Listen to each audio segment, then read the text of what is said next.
So if the academy, if leading self, if the Voyager program, if these are the answers, what's the question?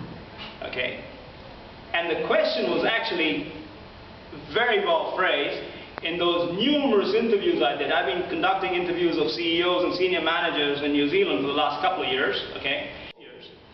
And it was very clear what the question was from what they told me. Because every senior manager, every CEO told me the same thing.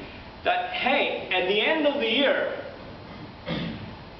when New Zealand businesses are ranked between the quick and the dead, how do we fall in the quick column? Pretty straightforward question. Like all good senior managers, they had the answer as well. Okay?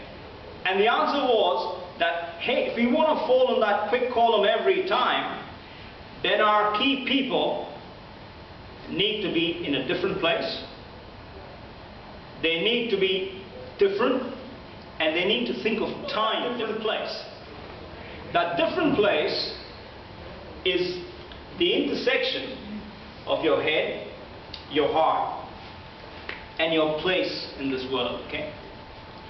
And if I put that in managerese, it's the integrating of cognition, conscience, and the collective spirit, okay?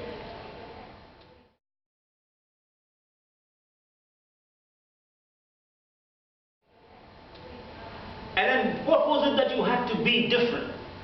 And there, it was very clear that there were 5 key areas that was being signaled as something you needed to add to your repertoire. Okay, be present, be good, be in touch, be global, and be creative. Okay.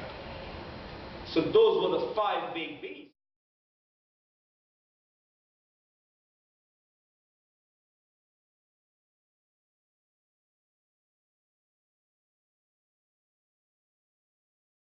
So those were the 5 big B's. And the other thing that they were very clear about was this perspective in time. And what is this perspective of time? It's an inclusive perspective, To succeed today, what you need to be is mindful. Is to be very respectful of the past. Very grateful for the past. Why? Because the past is the domain of your experience. It informs everything, okay? You have to be very mindful in the present. Why? Because this is your domain of action. This is where you're acting all the time.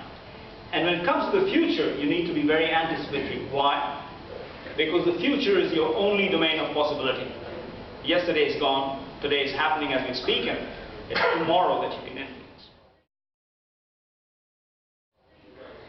So we got all this together, and we said, okay, the research tells us, the CEOs tell us, okay, there's massive change going down. There's huge challenges. Therefore, our managers need to be in a different place. They need to be different. And they need to have a very different conception of time.